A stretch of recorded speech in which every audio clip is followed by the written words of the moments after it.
يا ربي المصطفى واغفر لنا ما مضى محمد سيد الكونين والثقلين والفريقين من عرب ومن عجم يا ربي المصطفى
الحمد لله رب العالمين والعاقبة للمتقين ولا عدوان إلا على الظالمين أشهد أن لا إله إلا الله وحده لا شريك له إياه نعبد وإياه نستعين وأشهد أن سيدنا ونبينا محمدا عبده ورسوله المبعوث رحمة للعالمين اللهم صل وسلم وبارك على سيدنا وحبيبنا وشفيعنا ومولانا نبينا محمد وعلى آله وصحبه أجمعين اللهم انفعنا بما علمتنا وعلمنا ما ينفعنا اللهم زدنا علما وارزقنا فهما وآتنا حكما اللهم بارك لنا في مجلسنا هذا يا ربنا برحمتك يا أرحم الراحمين والحمد لله رب العالمين. وقال تعالى سبحانك لا علم لنا إلا ما علمتنا إنك أنت العليم الحكيم. صدق الله العظيم وصدق رسوله النبي الحبيب الكريم ونحن على ذلك من الشاهدين والشاكرين والحمد لله رب العالمين. Fadilatul mukarramin wal muhtaramin yang saya muliakan dan saya hormati, terkhusus DKM Masjid Al-Makmur Villa Komplek Villa Mutiara Cinere yang dimuliakan Allah Subhanahu wa taala beserta seluruh jajaran pengurusnya, para asatidzah, para pesepuh dan bini sepuh, orang-orang tua kita, para tokoh masyarakat, lingkungan RW dan RT, seluruh jamaah Masjid Al-Makmur Komplek Villa Mutiara Cinere yang selalu dimuliakan oleh Allah Subhanahu wa taala. Puji beserta syukur kita panjatkan kehadirat Ilahi Rabbi yang karena izin dan perkenannya kita semuanya alhamdulillah pada kesempatan sore hari ini diberikan kesempatan untuk berkumpul bersama di masjid yang kita cintai ini dalam rangka melaksanakan satu di antara kewajiban-kewajiban kita, yakni salat maghrib secara berjamaah dan dilanjutkan dengan rutinitas kajian makna salat maghrib hingga menjelang salat isya. Mudah-mudahan apa yang kita laksanakan pada kesempatan malam sore hari ini diberikan keberkahan dan ridho dari Allah Subhanahu wa taala. Salawat dan salam semoga tercurah kepada Nabi kita Muhammad sallallahu alaihi wasallam yang mudah-mudahan kita semuanya kelak mendapatkan barokah kehidupan dunia dan insyaallah mudah-mudahan di yaumil hisab mendapatkan syafaatul uzma dari beliau yang insya Allah mudah-mudahan kita berharap bisa masuk dalam surga ya Allah bersama-sama di bawah bendera baginda Nabi kita Muhammad sallallahu alaihi wasallam. Hadirin jamaah yang dimuliakan oleh Allah Subhanahu wa taala. Saat ini kita berada di hitungan bulan Rabiul Awal di pekan-pekan terakhir. Masih Rabiul Awal ya, pekan-pekan terakhir yang secara umum kita ketahui bahwa di bulan Rabiul Awal diagungkan oleh Allah karena satu di antaranya di dalamnya terdapat satu peristiwa yang begitu luar biasa yang menjadi sebuah momentum buat umat manusia bahkan alam semesta, yakni kelahiran baginda Nabi besar Muhammad sallallahu alaihi wasallam. Tepatnya sebagian ulama berpendapat yaitu di tanggal 12 Rabiul Awal. Yang mudah-mudahan kita di bulan Rabiul Awal ini bisa memetik hikmah dari pelaksanaan peringatan Maulid Nabi kita Muhammad sallallahu alaihi wasallam. Kira-kira di sini masih bikin maulid, Pak? Masih bikin maulid? Masih, alhamdulillah. Baik hadirin jamaah yang dimuliakan Allah Subhanahu wa taala. Begitu banyak literatur dalam tulisan dan bacaan yang kita temui yang berbicara tentang baginda Rasul, termasuk akhlak mulianya baginda Nabi kita Muhammad sallallahu alaihi wasallam. Bahkan kalau kita lihat secara khusus di beberapa ayat-ayat suci Al-Quran yang menerangkan, menjelaskan tentang kekhususan akhlak baginda Nabi kita Muhammad sallallahu alaihi wasallam, tersebar di beberapa surah di dalam Al-Quran. Satu di antaranya yang sering kita dengar dari para dai dan guru-guru kita ketika menjelaskan itu, termasuk satu di antaranya surah Al-Ahzab ayat 21. Itu telinga kita insya Allah bisa hafal itu mendengarnya. Laqad kana lakum fi Rasulillahi uswatun hasanah. Allah menyebut di sini Rasulillah. Jadi tidak menyebut nama Muhammad saja, akan tetapi adalah yang disebut pangkat jabatan kemuliaan dari Allah untuk Nabi kita Muhammad sallallahu alaihi wasallam. Artinya Allah ingin menunjukkan bahwa karena beliau adalah seorang Rasul, berarti beliau dijaga dan dipelihara oleh Allah dari segala sesuatu keburukan yang pernah diperbuat secara normal oleh manusia biasa. Makanya di dalam syair ulama kita itu sampai beliau membuat syair bahwa Muhammadun basyarun lakal basyar, bahwa Nabi Muhammad itu manusia kayak kita, tapi manusianya beliau itu istimewa. Sampai disebutkan, dilanjutkan dalam syair itu, berbuaya beliau itu diibaratkan seperti batu yakut, lebih mahal dari batu mutiara.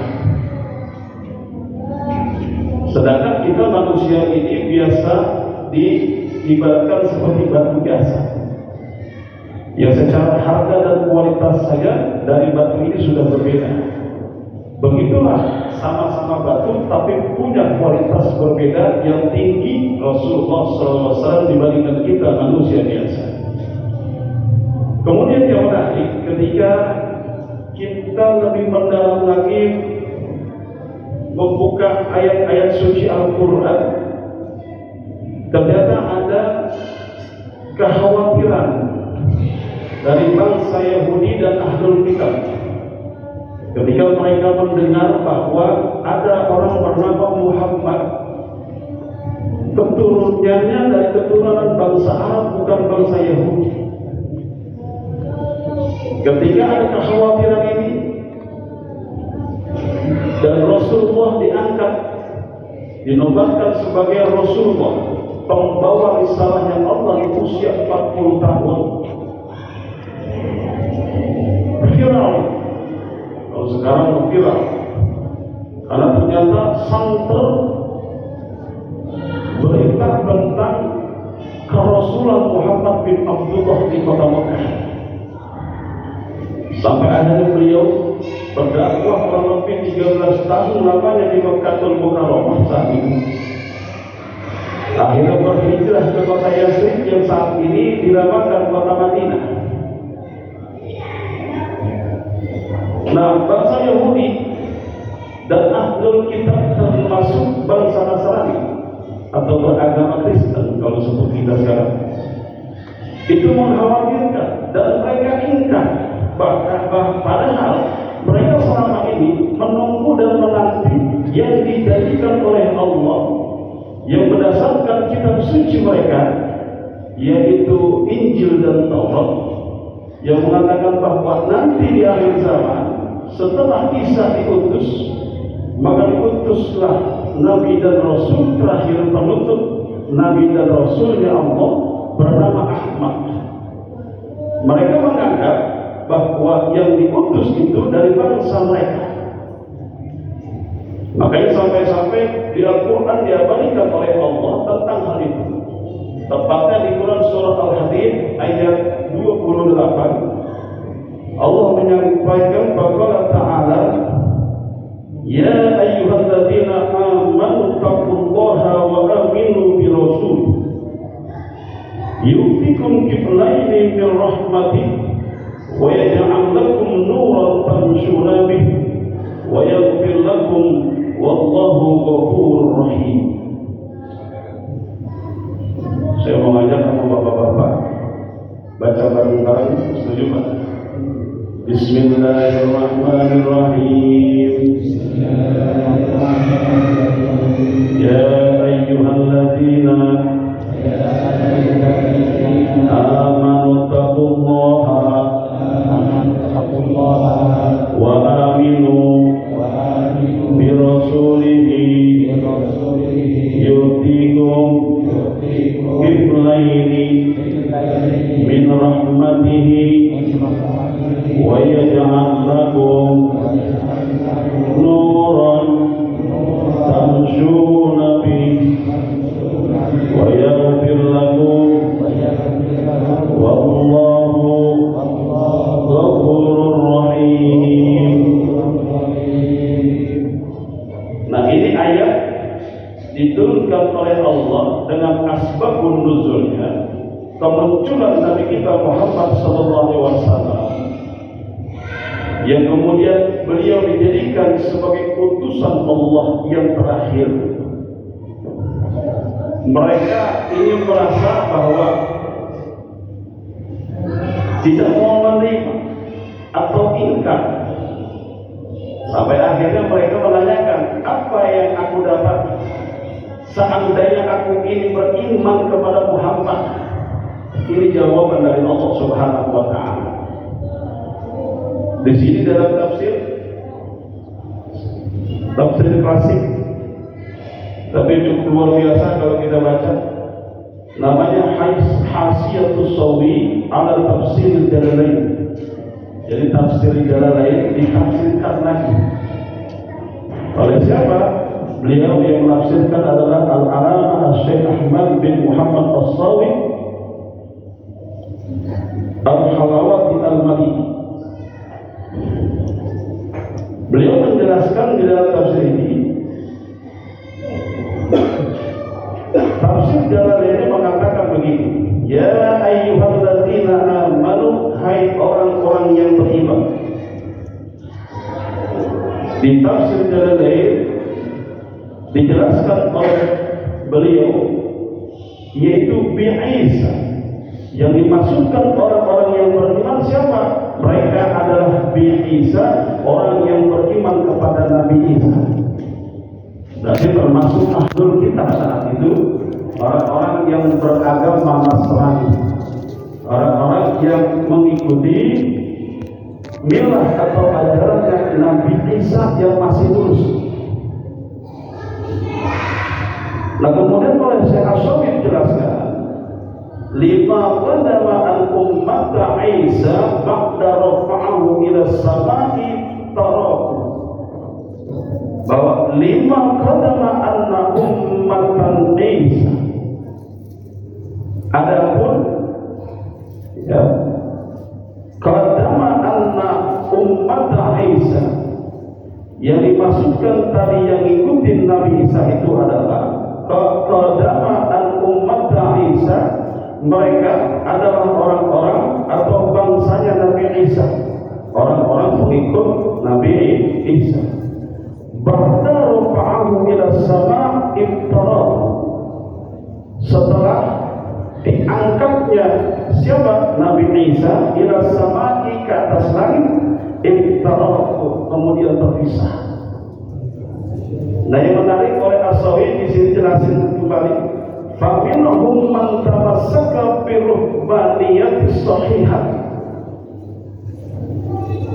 maka dari mereka sebagian man tamassaka bi ruhbaniyati shahihah, mereka masih berpegang teguh kepada ajaran Nabi Isa yang asli, yaitu ruhbaniyatus shahihah, yaitu ajaran Tuhan yang benar atau monoteisisme.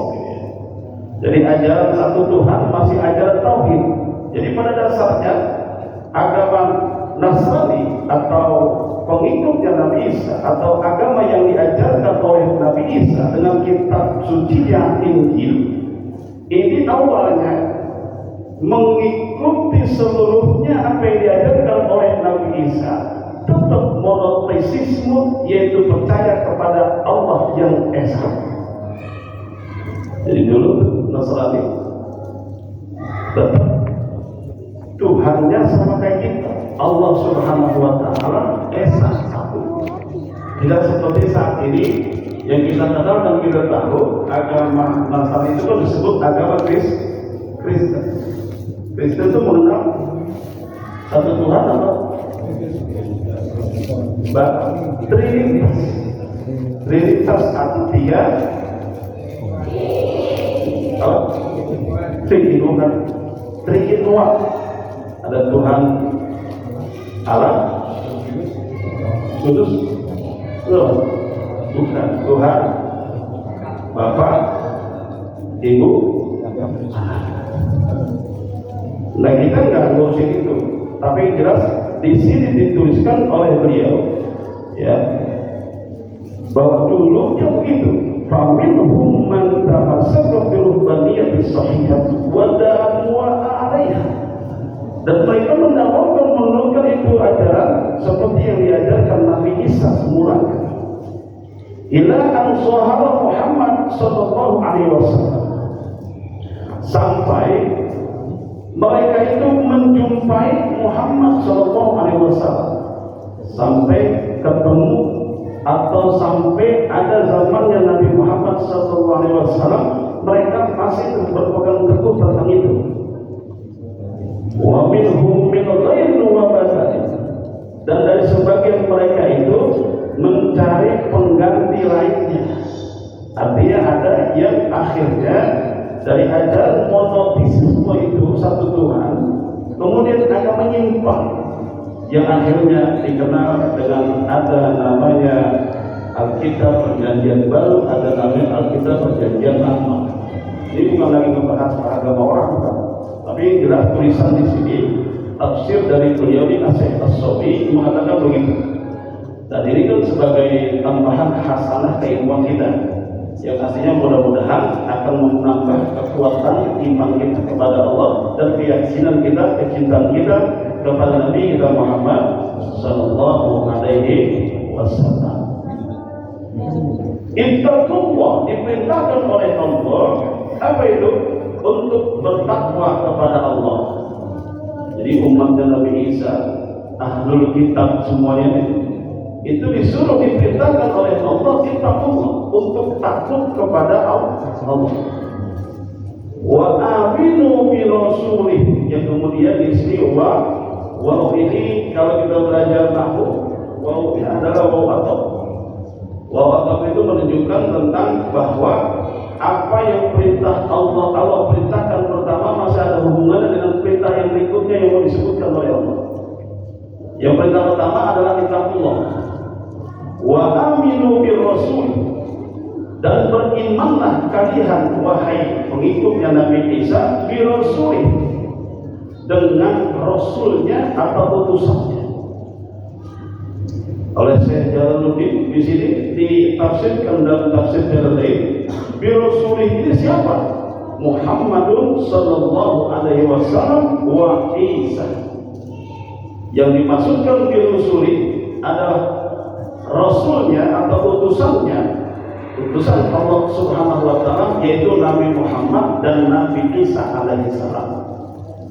Artinya Quran mengajarkan kepada umatnya Nabi Muhammad untuk mengimani mereka, dan sekaligus khusus ayat di sini yaitu umatnya Nabi Isa untuk mengimani Nabi Muhammad dan tetap mengimani nabinya sebelum Nabi Muhammad bernama Isa alaihissalam.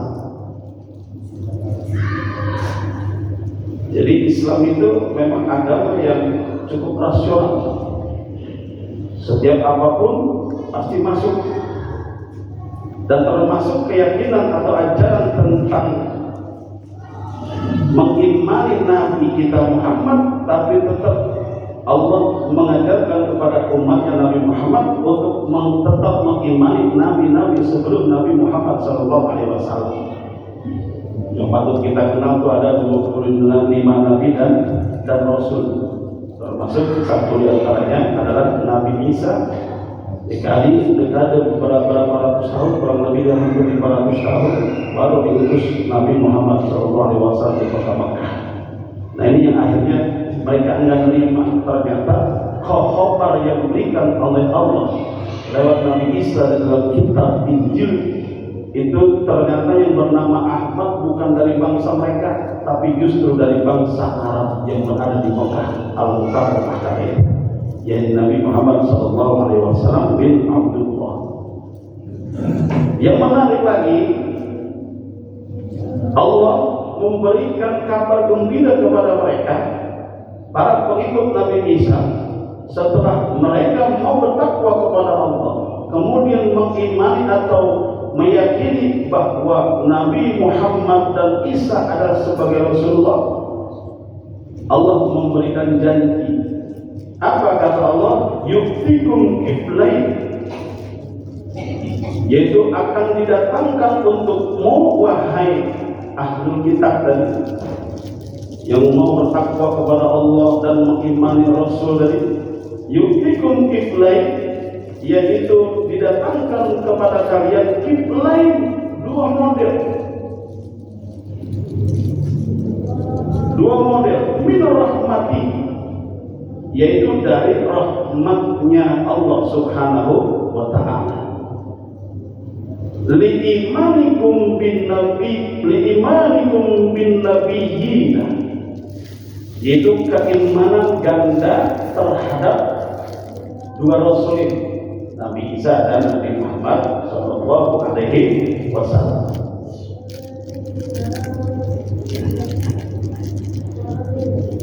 Rahmat yang dimaksudkan dijelaskan oleh Syekh Asy-Syu'ri, tasniyatu kiflu, yaitu dua model. Wa huwa fil asli kasa'a yaqda 'alayhi zuhur zadril ba'id wa yaqda muqaddimahu 'alal kahin, yaitu dua rahmat, dua kasih sayang Allah Subhanahu wa ta'ala selama mereka hidup di dunia, ya, dalam bentuk apa? Dalam bentuk ketenangan dan dalam bentuk kesejahteraan dari Allah Subhanahu wa ta'ala. Jadi ketenangan jiwa sama termasuk kesejahteraan hidup untuk dunia Allah berikan jaminan luar biasa. Nah kemudian rahmat yang kedua, kapan itu akan Allah berikan kepada mereka yang mau bertakwa kepada Allah dan mengimani Rasul yang dua tadi? nanti akan diberikan di akhirat dalam bentuk kasih sayang Allah yang pastinya masuk ke dalam surganya Allah Subhanahu wa Ta'ala. Dan tidak sampai di situ, dilanjutkan oleh Allah setelah dua rahmat diberikan oleh Allah kepada mereka, setelah mereka mau bertakwa kepada Allah dan mengimani Rasulnya, wa yaj'al lakum, dan dijadikan kepada kalian siapa? Yakni orang-orang yang beriman kepada Isa tadi,